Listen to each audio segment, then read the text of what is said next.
তো কোনো রকম সময় নষ্ট না করে ডাইরেক্ট চলুন মেন বিষয়টা দেখে নিই। তো আপনি কি করবেন, আপনার ফোনের যে সেটিং রয়েছে এখানে একবার ক্লিক করে দেবেন।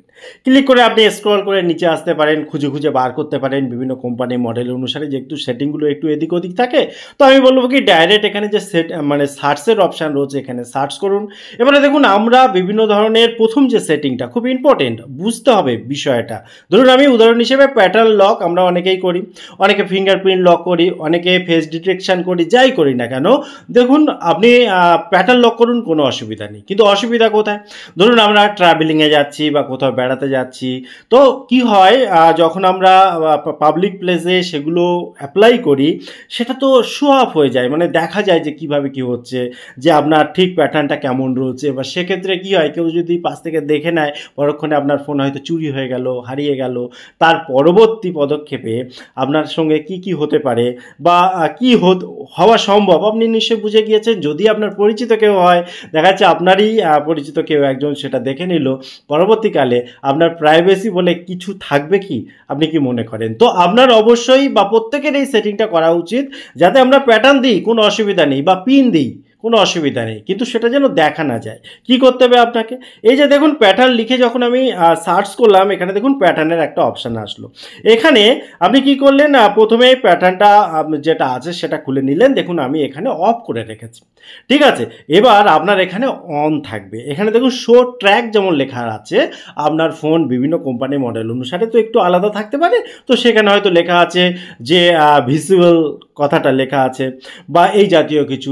তো এটা যদি অন থাকে আপনাকে করে দিতে হবে অফ। এবারে দেখুন একই রকমভাবে আপনি যখন এই মানে লক সিস্টেমে আপনি কাজ করলেন, প্যাটার্ন লকের ক্ষেত্রেও তাই আপনি একই রকমভাবে করে নেবেন। এবং সেই সাথে সাথে সব থেকে মোস্ট ইম্পর্টেন্ট যে বিষয়টা হয় সেটা হচ্ছে আমরা যখন কোনো কিছু পাসওয়ার্ড টাইপ করি, সেটা ইম্পর্টেন্ট পাসওয়ার্ড হতে পারে, ব্যাংক রিলেটেড পাসওয়ার্ড হতে পারে বা আপনার অ্যাকাউন্ট রিলেটেড পাসওয়ার্ড হতে পারে, সেটা যদি কেউ দেখে নেয় সেটা তো আরও মারাত্মক। অর্থাৎ আমরা যখন এবিসিডি লিখছি সেটা একটু একটু করে এবিসিডি উঠে যায়, তারপরে সংখ্যা লিখছি সেগুলোও উঠে যায়, মানে যখন আমরা টাইপ করি। এটা কিন্তু খুব খারাপ জিনিস, সেটা কখনোই রাখা উচিত নয়। আপনি কি করে দেখুন, এখান থেকে আপনি স্ক্রল করতে করতে নিচে আসবেন, এখানে পেয়ে যাবেন সিকিউরিটি অ্যান্ড প্রাইভেসি।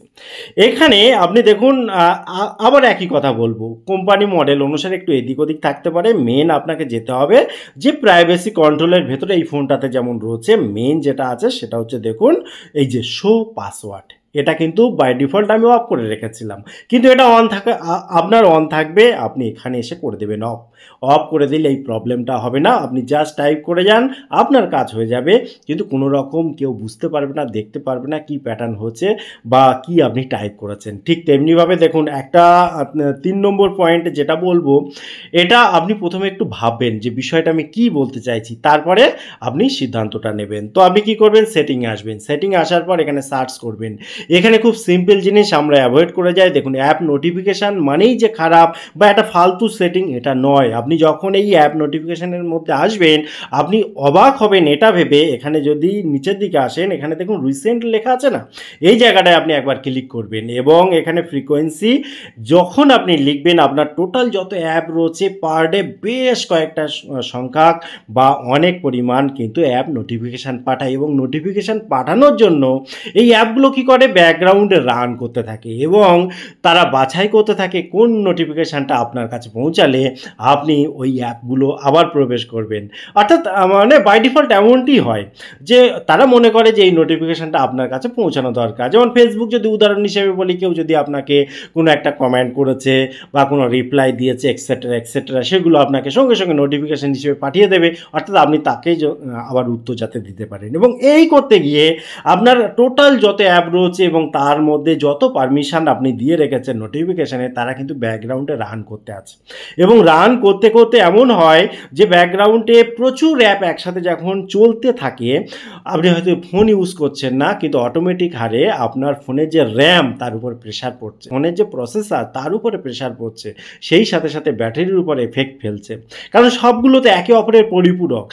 ফলে আপনার ফোনের যে টোটাল পারফরমেন্স সেটা কিন্তু কমে আসছে। তো আপনি যদি না চান সেটা, অর্থাৎ আপনি যদি চান যে আপনার পারফরমেন্স ভালো থাকুক ফোনের, সেক্ষেত্রে আপনাকে করতে হবে কি, যেগুলো আপনার প্রয়োজন নেই, যেগুলো আপনার প্রয়োজন আছে, যে অ্যাপগুলোর প্রয়োজন আছে সেগুলো রাখুন, কোনো অসুবিধা নেই। কিন্তু যেগুলো আপনার প্রয়োজন নেই সেগুলো আপনি কি করবেন, তো উদাহরণ হিসাবে এখানে আমি গুগলকে নিলাম, তো গুগলের উপর ক্লিক করলাম। এখানে দেখুন কত রকমের নোটিফিকেশান সব রয়েছে, যেগুলো গুগল মাঝে মধ্যেই আমাদের পাঠাচ্ছে, যেগুলোর ম্যাক্সিমাম আমাদের কিন্তু প্রয়োজন হয় না। তো আপনি কি করতে পারেন, জাস্ট কোথাও না ক্লিক করে জাস্ট অ্যালাউ নোটিফিকেশান এই জায়গাটায় সেটাকে অফ করে দিন, ব্যাস প্রবলেম সলভ হয়ে যাবে। এবং এইরকমভাবে যে অ্যাপগুলোর নোটিফিকেশানের প্রয়োজন নেই সেগুলো অফ করে দিন, আপনার প্রবলেম সলভ হয়ে যাবে। তো কেমন লাগলো ভিডিও অবশ্যই কমেন্ট করতে ভুলবেন না। আবার দেখা হবে পরবর্তী ভিডিওতে। ততক্ষণ ভালো থাকুন, সুস্থ থাকুন। Bye bye.